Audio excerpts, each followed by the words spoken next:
part Xinjiang was taken over by China. They're actually Turkish people, Eastern Turkestan. To the Uyghur Muslims, very little. The Uyghur Muslim nowadays, most of them cannot even offer salah.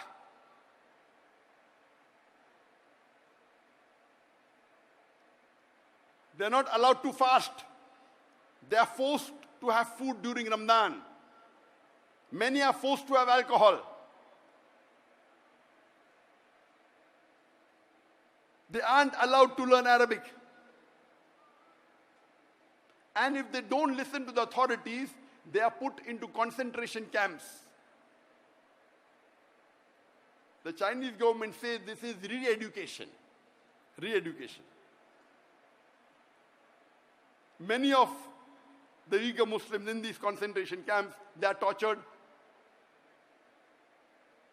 They are harassed. They are asked to give up their religion.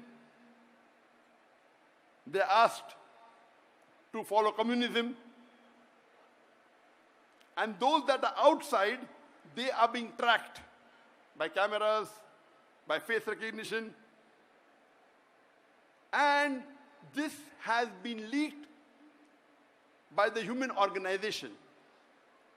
Almost all of them, they are non-Muslim organizations. So much so that 1 month before,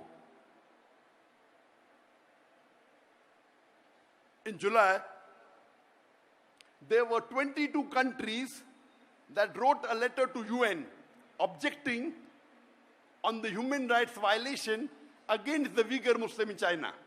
22 countries. There are about 195 countries in the UN.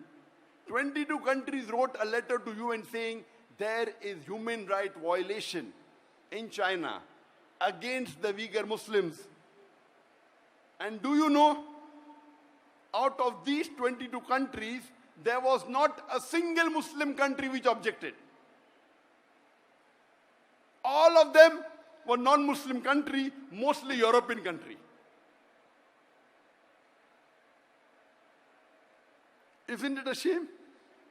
There are about 56 countries in the world, more than 25% of the countries in the world, they have majority Muslims. It were 22 non-Muslim countries who objected to the violation of human rights in UAE.